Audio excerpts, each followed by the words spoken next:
Good morning friend, welcome to you all in my channel doctor Anshuman Suman. आज हम online test का discussion करेंगे।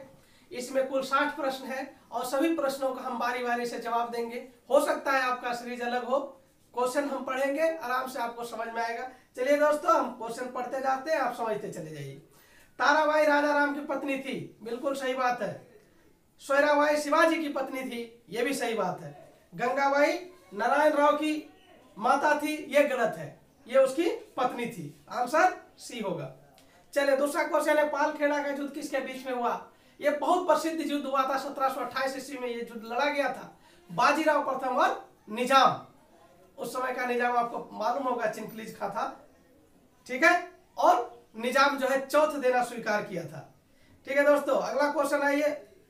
शाह आलम द्वितीय को पेंशनर किसने बनाया? तो वो बनाने वाला कोई दूसरा नहीं, वो ग्रेट पेशवा माधवराव प्रथम था। ठीक है दोस्तों, आगे आइए। शिवाजी का अष्टप्रधान में राजस्व मंत्री कौन था? शिवाजी का अष्टप्रधान में राजस्व मंत्री अमात्य को कहा जाता था, इसको मजूमदार भी कहा जाता था। ठीक है दोस्तों, आगे का क्वेश्चन लेते हैं। Math cum reasoning. Price equal to 48 है, love equal to 12, private equal to what? देखिए इसको जरा अच्छा से समझना है। PRIC, प्राइस इक्वल टू 48 कर दिया है, लव इक्वल टू 12 कर दिया है। ठीक है दोस्तों, तो प्राइवेट इक्वल टू व्हाट पूछा है, प्राइवेट इक्वल टू व्हाट। अब इसको आराम से समझिए। इसको जो है क्या किया है, परमुटेशन एंड कॉम्बिनेशन का क्वेश्चन है ये। ठीक है, तो इसको क्या है, भावेल को एक साथ रखा है, जैसे कि PR, ठीक है, PRC को एक साइड में, IE को एक साइड में, इसको एक माना है। इसका अलग अरेंजमेंट निकाला है और इसका अलग अरेंजमेंट निकाला है। तो आप ध्यान दीजिएगा, तो जब इसका अलग निकालिएगा तो इसका नंबरिंग 1 2 3 और ये दोनों मिलकर 4 होगा, अर्थात मतलब फैक्टोरियल 4 होगा पहले, और ये जो 2 है इसका आपस में फैक्टोरियल 2 होगा। तो इसको निकालेगा 4 तिया 12 दुनी क्या होगा, 4 तिया 12 दुनी 24 दुनी 48 हो जाएगा। ये तो निकल गया, ये तो हो गया। इसी प्रकार से जब लव को निकालिएगा तो ये भी वैसा ही आएगा। इसको कैसे सीरीज कीजिएगा, लव को देखिए, LVOE कर लीजिए। तो ये दोनों तो भावेल है, नंबरिंग करिएगा तो 1 2 3। ठीक है दोस्तों, फैक्टोरियल 3 और इसका फैक्टोरियल 2, इसको करिएगा तो निकलेगा 12। कैसे निकलता है फैक्टोरियल दोस्तों, हम एक बार समझा देते जो नहीं जानते। जैसे फैक्टोरियल 4 निकालना है, इसका मतलब हुआ कि 4 इंटू 3 इंटू 2 इंटू 1 होता है। ठीक है, तो ऐसे निकालते हैं। आगे देखिए, प्राइवेट को कैसे लिखेगा, PRVT एक साथ हो जाएगा कॉन्सोनेंट, और भावेल को अलग रख लीजिए। क्या है, I A और E। तब नंबरिंग करिएगा तो 1 2 3 4 5। इसका मतलब हुआ फैक्टोरियल 5 तो पहले होगा ही होगा, उसके बाद फैक्टोरियल 3 भी होगा, क्योंकि भावेल इधर 3 है। इसको जब फैक्टोरियल 5 और 3 को निकालिएगा तो आंसर होगा 720। ठीक है दोस्तों, बड़ी बढ़िया समझे होंगे आप लोग। चलिए आगे का क्वेश्चन हम देखेंगे। आगे का क्वेश्चन है, ऑस्ट्रेलिया महाद्वीप है, तो उसी प्रकार से ऑप्शन जितने दिए हैं उसमें विक्रांत जो है एक जहाज है। आंसर डी हो जाएगा। अच्छा, एक घड़ी में 12:20 हुआ है।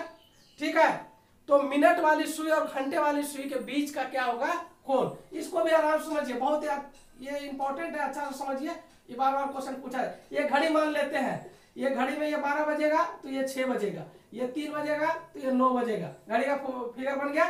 अगर इसको पॉइंट में 1 ये 2 तो ये 4 होगा। प्रश्न में बोला है कि 12:20 हुआ है, तो मिनट वाली सुई तो 4 पर होगा ही, 5 चौके 20।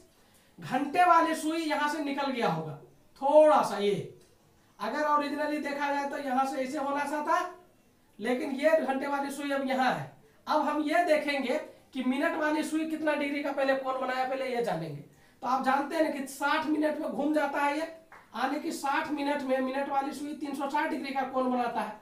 और चला है कितना, 20 मिनट, तो 20 मिनट में कितना बनाएगा, तो 20 मिनट में 60 मिनट में 360 डिग्री, तो 1 मिनट में कह सकते हैं कितना, 6 डिग्री। तो 20 मिनट में कितना निकलेगा, 120 डिग्री।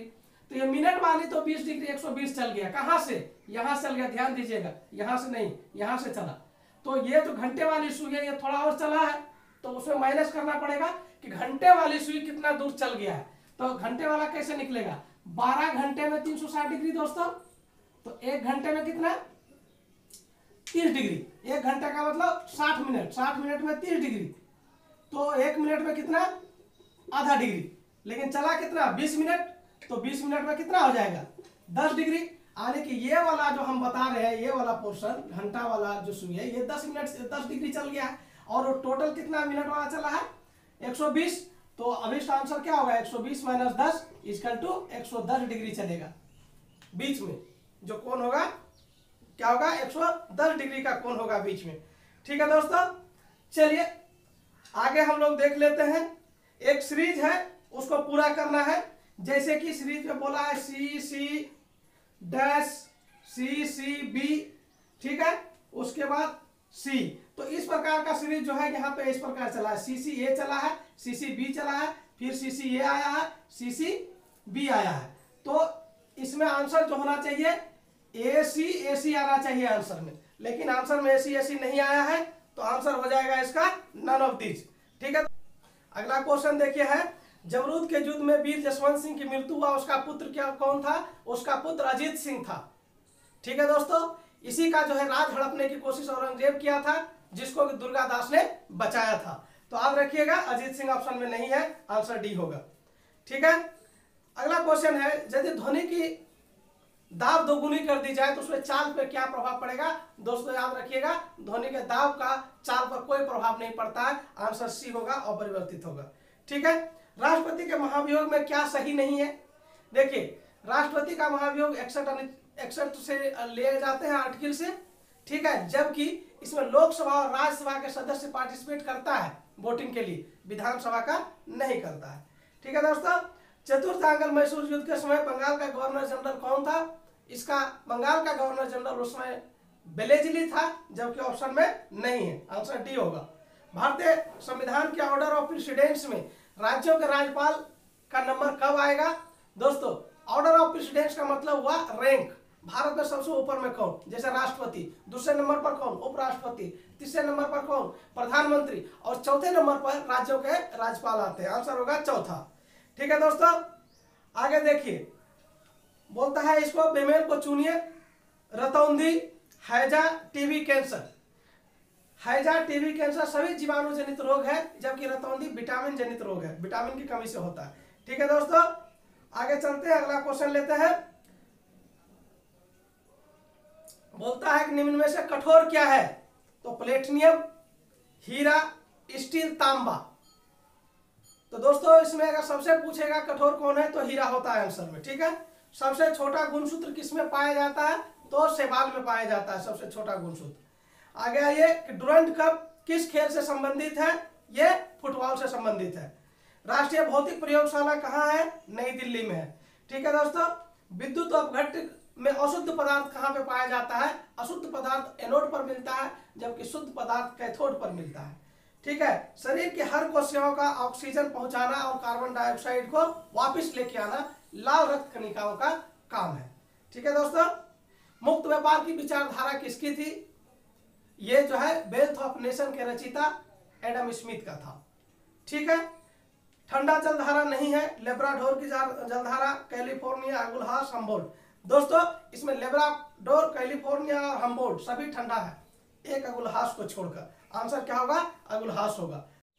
दोस्तों देखिए, मौद्रिक घाटा क्या होता है? तो मौद्रिक घाटा क्या होता है? जब घाटे का बजट पेश किया जाता है, तो घाटे की पूर्ति के लिए जब भारत सरकार आरबीआई से लोन लेती है, उसको मौद्रिक घाटा कहते हैं। ठीक है दोस्तों, इसमें कोई दिक्कत नहीं है। आगे आइए, मैथ से प्रश्न है, एक सिक्के के ढेर में 3 वो स्वर्ण और 1 स्वर्ण सिक्का है। ठीक है, तो देखिए 2 वस्तु है, एक गोल्ड नहीं है, नोट गोल्ड, और एक गोल्ड है। अगर गोल्ड x है तो नोट गोल्ड यानी कि अन्य सिक्का जो है वो स्वर्ण सिक्का 3x है। ठीक है, लेकिन बाद में कहता है कि 10 सोने का सिक्का इसमें मिला दिया जाए, बाद का स्थिति ये 3x ही रहेगा और ये x + 10 हो जाएगा, तब इसका अनुपात जो है 3:2 हो जाता है। तो प्रश्न से अगर आप निकालेंगे किसका इसका अनुपात, तो 3x मतलब अन्य सिक्के का और x + 10 = 3:2 हो गया।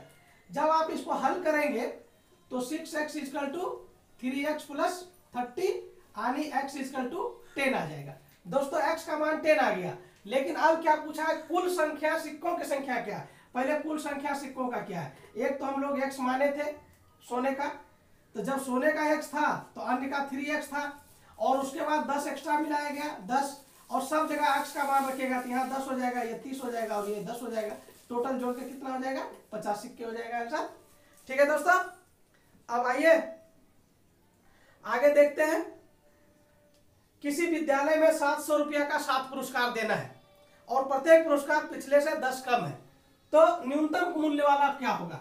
देखिए पुरस्कार तो टोटल कितने का है? 700 रुपया का, 7 पुरस्कार है। मान लिया कि एक पुरस्कार x है तो दूसरा पुरस्कार x माइनस 10 होगा, तीसरा x माइनस 20 होगा, चौथा x माइनस 30 होगा, पांचवा x माइनस 40 होगा, छठा x माइनस 50 होगा और सातवां x माइनस 60 होगा। जब इसको जोड़ेंगे तो 7x माइनस 210 इक्वल टू 700 होगा। ये सब पुरस्कार जोड़ने पर ये हो जाएगा, तो x का वैल्यू निकलेगा 130। ठीक है दोस्तों, जब x का वैल्यू 130 निकलेगा, सबसे न्यूनतम पूछ रहा है तो न्यूनतम क्या निकलेगा? न्यूनतम तो सबसे ये है यानी x माइनस 60 यानी 130 माइनस 60 इक्वल टू 70। ठीक है दोस्तों, अब आगे आइए। अब आगे क्वेश्चन है कि एक व्यक्ति 5 किलोमीटर उत्तर चलता है और 15 किलोमीटर पूर्व चलता है, उसके बाद 27 किलोमीटर पश्चिम चलता है, प्रारंभिक स्थान से कितना दूर है? एक व्यक्ति मान लो हम यहाँ पे लेते हैं, ये बंधु व्यक्ति यहाँ से 5 किलोमीटर चला उत्तर और यहाँ से ये 15 किलोमीटर चला गया पूरब, और लेकिन यहीं से पुनः ये चल जाता है यहाँ यानी 27 किलोमीटर चलता है, तो 15 ये, तो इधर आगे कितना बढ़ा होगा? 12 किलोमीटर। ये दूरी निकालना है। ठीक है, ये दूरी निकालना है, ये तो 5 दिया हुआ है, तो ये पाइथागोरस प्रमेय निकल जाएगा। h स्क्वायर बराबर 12 स्क्वायर प्लस 5 स्क्वायर, तो h का वैल्यू 169 का अंडर रूट, तो h इक्वल टू 13, आंसर निकलेगा 13। ठीक है दोस्तों, आगे क्वेश्चन है कि 36 तथा 48 का हरात्मक माध्य क्या होगा? देखिए हरात्मक माध्य का जो फॉर्मूला होता है, हरात्मक माध्य का फॉर्मूला होता है 2ab bye a plus B.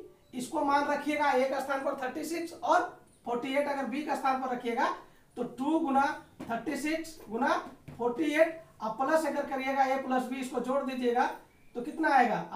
84 आएगा। इसको कटा दीजिएगा तो इसका आंसर आ जाएगा 288/7 आ जाएगा। ठीक है दोस्तों, तो चलिए आगे अब हम लोग देखते हैं कि अगर इसमें पूछे कि सबसे कठोर धातु क्या है, तो आंसर क्या होगा? निम्न में से हीरा होगा।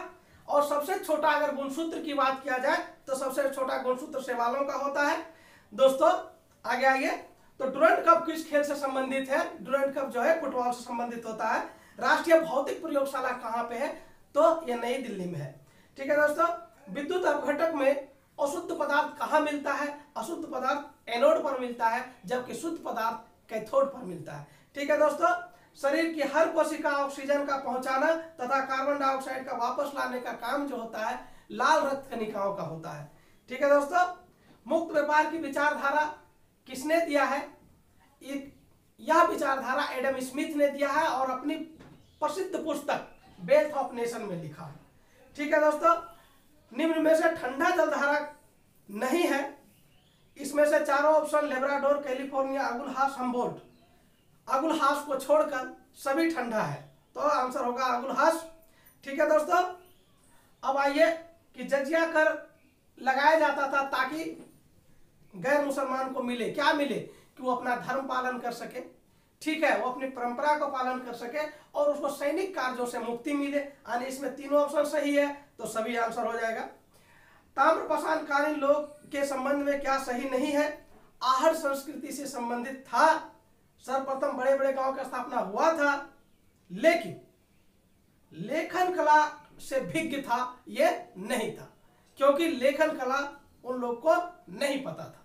ठीक है दोस्तों, आइए, पुरापाषाण काल से संबंधित नहीं था। पुरापाषाण के लोग आखेटक और खाद्य संग्राहक थे, ये बिल्कुल सही है। बड़े बड़े पत्थरों का इस्तेमाल करते थे, ये भी बिल्कुल सही है। ठीक है, अग्नि का प्रयोग करते थे, ये गलत है, ये पुरापाषाण में अग्नि का खोज नहीं हुआ था। तो दोस्तों देखिए अगला क्वेश्चन है, भीमबेटका के संबंध में क्या सही नहीं है? यह मध्य प्रदेश में है, ये सही बात है। यहाँ लाल पत्थर पाया जाता है, ये गलत है, यहाँ नीला पत्थर पाया जाता है। ठीक है, यह पाषाणकालीन तीनों चरणों में पाया जाता है, ये सही बात है, आंसर होगा बी। ठीक है, बिहार में नवपाषाणकालीन स्थल कौन सा नहीं है? ताराडीह है, सेनवार भी है और चिरांद भी है, कुमायूं की पहाड़ी नहीं है। ठीक है दोस्तों, 1935 के एक्ट की विशेषता निम्न में थी। तो देखिए, संघीय न्यायालय, आरबीआई एवं केंद्र में द्वैध शासन, ये सारी उसकी विशेषताएं थी। भारत राज्य के सचिव का वेतन जो है ब्रिटिश कोष से दिया जाने लगा, ये 1919 के एक्ट से आया था।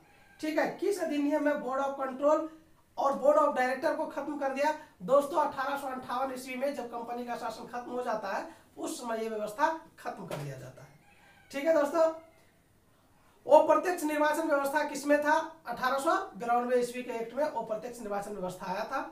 और अगर आगे जानेंगे तो 1919 ईस्वी में ये प्रत्यक्ष हो गया था। ठीक है, आइए, निम्न में से सुमेलित नहीं है। सूरत की संधि 1775, ये सही है। पुरंदर की संधि, द्वितीय संधि 1776, ये भी सही है। बड़गांव की संधि 1779 ईस्वी में हुआ था, यह आंसर गलत है। ठीक है दोस्तों, कौन सा कथन सत्य नहीं है? माधवराव द्वितीय की विधवा ने विनायक राव को गोद लिया था, ये बिल्कुल सही है। ठीक है, महादजी सिंधिया की मृत्यु 1800 में हुआ था, ये गलत है। ठीक है दोस्तों, सिंधिया की मृत्यु 1795 ईस्वी में हुआ था। नारायण राव की हत्या षड्यंत्र रचकर राघोबा ने किया था, ये भी क्या है? ये सत्य है, राघोबा ने हत्या इसका कर दिया था। इस प्रकार से आंसर बी गलत हो गया। निम्न कथनों पर विचार कीजिए, जो सही है उसे लिखिए। बसीन की संधि 1803 में हुआ था, ये तो गलत है। अमृतराव को राघोबा ने गोद लिया था, ये बिल्कुल सही है। ठीक है, बिट्टू जी की हत्या पेशवा और सिंधिया ने मिलकर कर दिया, तो इसका आंसर भी ये भी सही है। तो ठीक है, इसमें एक गलत है और दो सही है, तो इसमें 2 या 2 से अधिक उत्तर हो जाएगा। अंग्रेजों ने दिल्ली पर अधिकार कब किया? तो आंसर होगा 1803 ईस्वी होगा। ठीक है दोस्तों, बाजीराव प्रथम के संबंध में क्या तथ्य इंगित करता है? देखिए, पहला है कि मस्तानी के पुत्र शमशेर बहादुर का हिंदू संस्कार हुआ था। जैसा कि दोस्तों आप लोग को बताया, इसका हिंदू संस्कार किसी ब्राह्मण ने नहीं किया था, आंसर हो जाएगा। ठीक है, अर्थव्यवस्था पर समुचित ध्यान नहीं देने वाला पेशवा भी बाजीराव प्रथम ही था, क्योंकि वह युद्धों में ज्यादा तक लगा रहा, 41 युद्ध को जीता और अर्थव्यवस्था पर ध्यान नहीं दे पाया। ठीक है, अब इसमें जोड़ा लगाने के लिए नाना साहब द्वितीय का जो दत्तक पुत्र बाजीराव द्वितीय था, ये बात सही है। अमृतराव नाना फडणवीस का दत्तक पुत्र था, ये गलत है। अमृतराव जो था वो था राघोबा का दत्तक पुत्र, और विनायक राव था माधवराव द्वितीय की, यहाँ पे लिखे माधवराव प्रथम की, तो 2 ऑप्शन गलत है, आंसर डी हो जाएगा। ठीक है, मराठा का सबसे शक्तिशाली पेशवा कौन था? तो बाजीराव प्रथम था। ठीक है, क्या सही नहीं है? तो देखिए, बारगीर सैनिक जो होते हैं वो उसको जो है घोड़ा और जो है शस्त्र जो है राज्य देता है, यहाँ आंसर लिखा है खुद देता है, ये गलत है। ठीक है, और चौथ जो है एक समन्वयकारी मतलब कर था, नहीं, चौथ जोर जबरदस्ती लिया जाता था, दमनकारी टैक्स था। ठीक है, तो इसमें जो है ये गलत है। ठीक है दोस्तों, और सरदेश मुखी का सारा हिस्सा जो है सीधे खजाने में आता था, ये बात सही है। तो इसमें 2 गलत है और 1 सही है। ठीक है, तो जो सही है उसका आंसर हो जाएगा। ठीक है, शिवाजी के प्रशासन में भाषा प्रयुक्त होता था, मराठी भी होता था और संस्कृत भी होता था। ठीक है, 1861 के भारत परिषद अधिनियम के अनुसार सही नहीं है।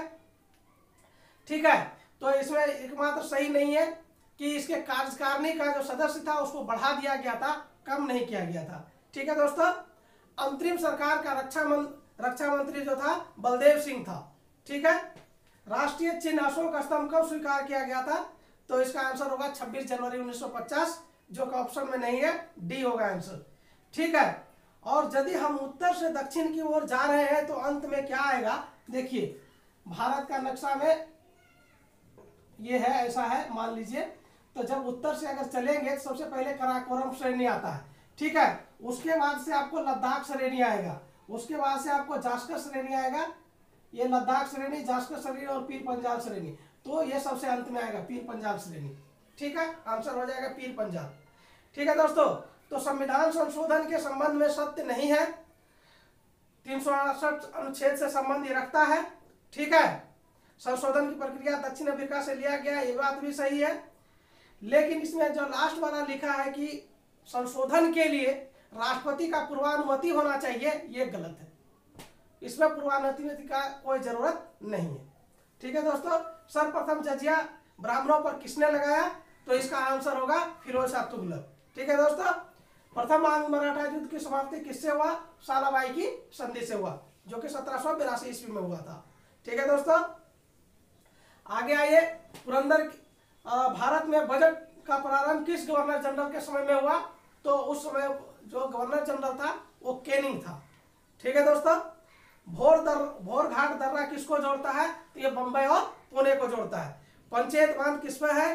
तो दामोदर नदी पर पंचेत बांध है। ठीक है दोस्तों, देखिए दोस्तों अगला क्वेश्चन लेते हैं। अगला क्वेश्चन है, जगमोहन की आय श्याम से 20% कम है।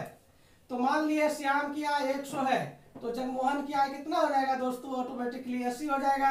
अब बोलता है कि अब श्याम का आय जगमोहन से कितना ज्यादा है? जगमोहन से कितना ज्यादा है? तो अभी देखो श्याम से कितना ज्यादा है? 20 ज्यादा है, और जगमोहन कितना है? 80। तो अब इस टेंशन प्रतिशत में निकालना है, तो क्या हो जाएगा? 25% आंसर हो जाएगा। ठीक है दोस्तों, अगला क्वेश्चन कहता है कि परिमेय संख्या नहीं है। एक तो आंसर पे पाई है और दूसरा 0 है, इसी दोनों को समझना है। बाकी परिमेय संख्या क्या होता है? परिमेय संख्या p/q होता है। सिर्फ इतना सा नहीं दोस्तों, q = नॉट 0 भी होता है। तो देखिए अगर हम इसको 0/0 लगाने की कोशिश करेंगे इनफिनाइट होगा, तो ये तो पहले ही बोल दिया कि 0 नहीं होगा, तो ये तो परिमेय संख्या है ही। लेकिन परिमेय संख्या ये नहीं है, पाई का वैल्यू जो है परिमेय संख्या नहीं होता है। हम जनरली इसका वैल्यू मान लेते हैं 3.14 या 22/7।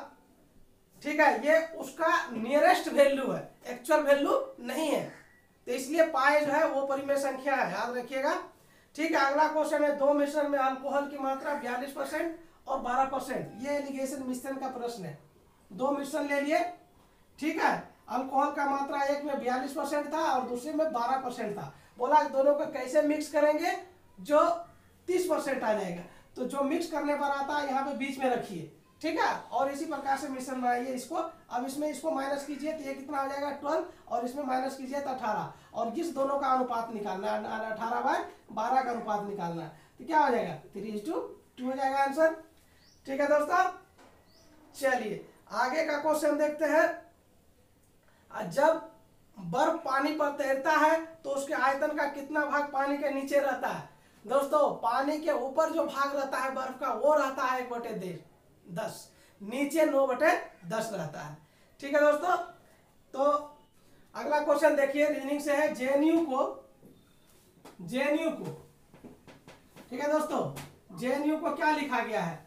पहले जे को 10 लिखा गया, उसका अपोजिट 17 लिखा, एन को 14 लिखा, इसका अपोजिट 13 लिखा, यू को 21 लिखा और यू का अपोजिट 21 का 06 लिया। अपोजिट का मतलब क्या होता है दोस्तों? ए का अपोजिट जेड, बी का अपोजिट वाई, सी का अपोजिट एक्स, इस प्रकार से अपोजिट होता है। तो उसी प्रकार से जे का क्यू होगा, एम का एन होगा, यू का एफ होगा।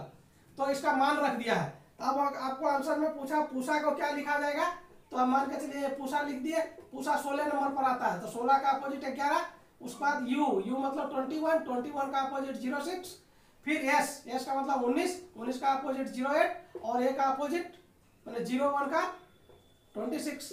तो ये जहां आंसर है वो हो जाएगा। इसका आंसर जिसमें बी में मिल रहा है बी आंसर हो जाएगा।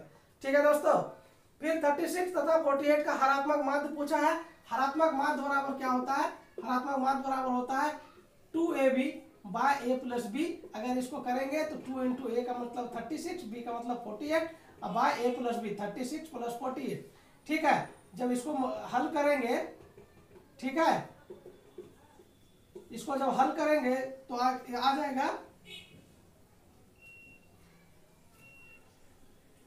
288/7 आ जाएगा। ठीक है, तो ये इस प्रकार से आप देख लिए कि आज का सारा सॉल्यूशन मिल गया आप लोग के सामने, और आप लोग इससे काफी लाभान्वित रहेंगे दोस्तों। इसी प्रकार मेरे साथ बने रहिए और अपने ज्ञान का वर्धन करते रहिए। Thank you very much.